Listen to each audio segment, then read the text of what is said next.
Supreme court के एक आदेश से झारखंड सरकार के हाथ पांव फूले हुए हैं। कोर्ट ने सरांडा को सेंचुरी घोषित करने का आदेश दिया है, लेकिन ग्रामीण इसका विरोध कर रहे हैं। अब राज्य सरकार इस दुविधा में फंस गई है कि सर्वोच्च न्यायालय की बात सुने या ग्रामीणों की, क्योंकि ग्रामीणों का कहना है कि सरकार को जानवरों की चिंता है लेकिन लोगों की नहीं। वहीं पर्यावरणविद ये कह रहे हैं, अगर प्रकृति नहीं बची तो ना जानवर बचेंगे, ना इंसान और ना ही ये सृष्टि। सिर्फ पैसे की लालच में साल के पेड़ों को काट देना, जंगल को नष्ट करना और खनन को बढ़ावा देना मौत के मुंह में रोटी की तलाश करने जैसा होगा।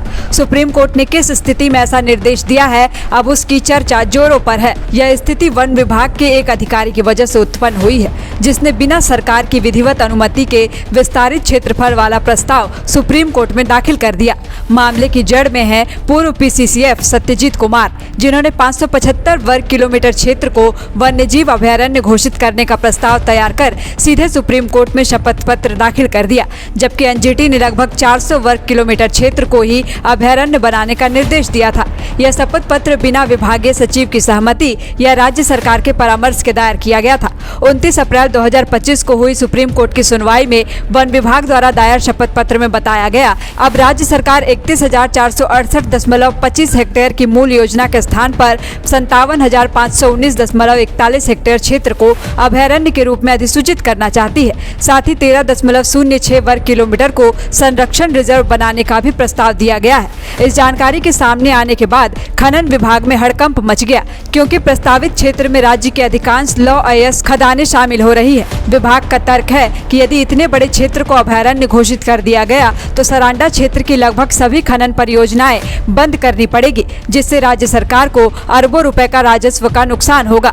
जानकारों के अनुसार चाईबासा क्षेत्र में करीब 4 बिलियन टन लौ अयस्क का भंडार मौजूद है, जिससे अगले 20-30 वर्षों में करीब 25 लाख करोड़ रुपए मूल्य का अयस्क निकाला जा सकता है। राज्य सरकार ने अब मामले की गंभीरता को देखते हुए विशेषज्ञों से राय लेना शुरू कर दिया है और इस पर निर्णय के लिए मंत्रिमंडलीय समूह का गठन भी किया गया है। सुप्रीम कोर्ट ने सरकार की देरी पर नाराजगी जताते हुए 17 सितंबर की सुनवाई के दौरान चेतावनी दे दी कि यदि अधिसूचना जारी नहीं की गई तो मुख्य सचिव को जेल भेजा जा सकता है।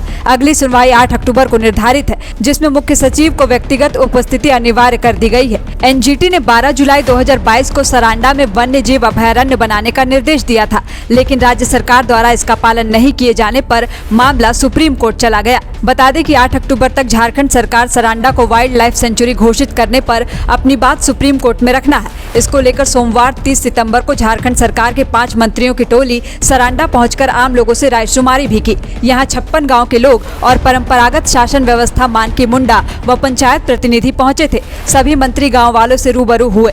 वाइल्ड लाइफ सेंचुरी बनाने पर स्थानीय जनजीवन, रोजगार और सामाजिक प्रभावों को सुना और जाना। ज्यादातर मानकी मुंडा व पंचायत प्रतिनिधियों ने वाइल्ड लाइफ सेंचुरी का विरोध किया। सरांडा के 576 वर्ग किलोमीटर एरिया को वाइल्ड लाइफ सेंचुरी बनाने से क्या लाभ हानि होगा, इस पर आम सभा में किसी ने स्पष्ट नहीं बताया। डीएफओ सरांडा अभिरूप सिन्हा ने भी सभा को संबोधित किया, लेकिन वह भी कुछ स्पष्ट नहीं बता पाए। सभा में देखा गया कि स्थानीय लोगों में सेंचुरी पर संशय बना हुआ है। ऐसे भी कई लोग कह रहे हैं कि सेंचुरी बनी तो जंगल को बड़े कंपनियों को दे दिया जाएगा।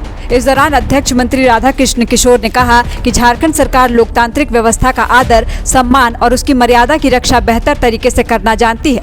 जनता की सोच और भावनाओं के विपरीत हमारी सरकार नहीं जा सकती है। सर्वोच्च न्यायालय ने सरांडा को वन्य प्राणी आश्रयनी घोषित करने की दिशा में कुछ निर्देश दिए हैं। मुख्यमंत्री हेमंत सोरेन ने हम मंत्रियों के समूह को इसलिए यहाँ भेजा है कि आप सरांडा जाकर जनभावनाओं से अवगत हो। विश्वास दिलाते हैं कि आपकी भावनाएं संकलित करके सरकार को अवगत कराया जाएगा। जहां 27 वर्षों के सफर में 17,000 से भी अधिक छात्रों ने डॉक्टर एवं इंजीनियर बनकर भरे सफलता की ऊंची उड़ान, जहां साधारण छात्र भी झारखंड टॉपर्स बनकर बना रहे इतिहास। दूरदर्शी शिक्षाविद श्री विपिन सिंह के मार्गदर्शन में मेडिकल एवं इंजीनियरिंग के लाखों छात्रों के लिए आशा की किरण के रूप में goal nation's leading institute. thefollowup.in Like, share and subscribe. www.thefollowup.in